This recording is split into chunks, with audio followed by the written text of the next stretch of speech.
Pakiramdam ko kinakahiya niya ako. Hindi kagaya noon na wala pa akong anak. Di din naman ako nagkulang sa pag-aasikaso sa kanya pati sa anak niya. Napakiramdam ko walang may pakialam.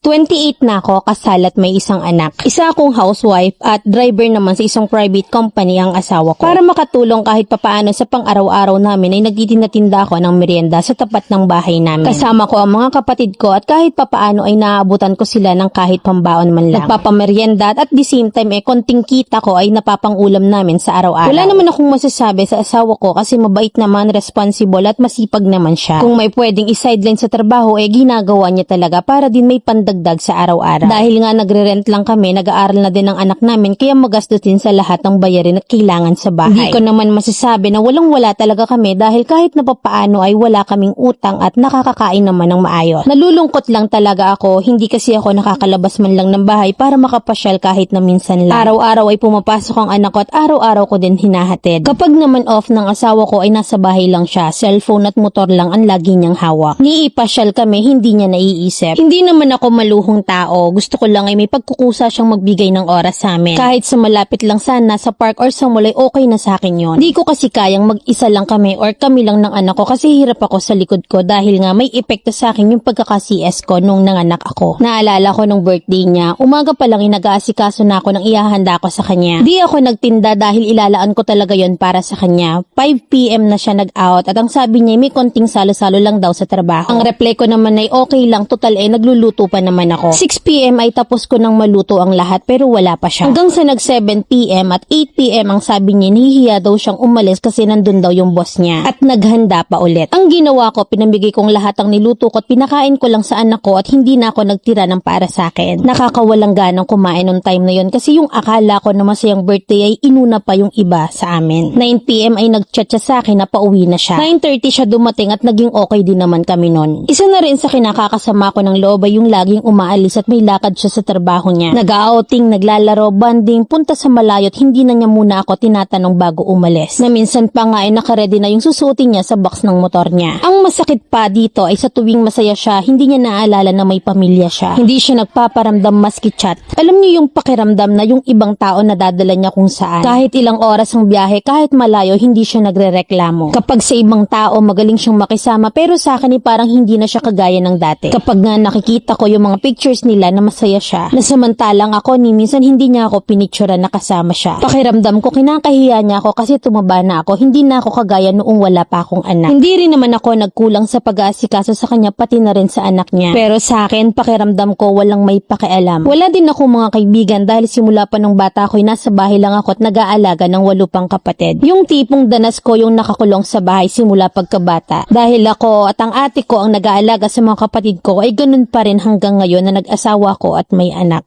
Wala rin naman akong nararamdaman na may iba or may something. Dahil wala namang nangyayaring ganon simula pa nung naging kami 2014 hanggang ngayon. At alam ko naman na hindi niya gagawin yon dahil sa faith namin. Hindi ko lang mapigilang maluha, masaktan at makaramdam ng binabaliwala ako sa mga nangyayari. Maarte ba ako, Mami Len? Pakiramdam ko kasi sobrang lungkot ng buhay ko. Kahit ngayon hindi ako makatulog at ang lungkot-lungkot ko at iyak lang ako ng iyak. Salamat sa pagbabasa, Mami Len. Letter sender, Lira ng Cavite.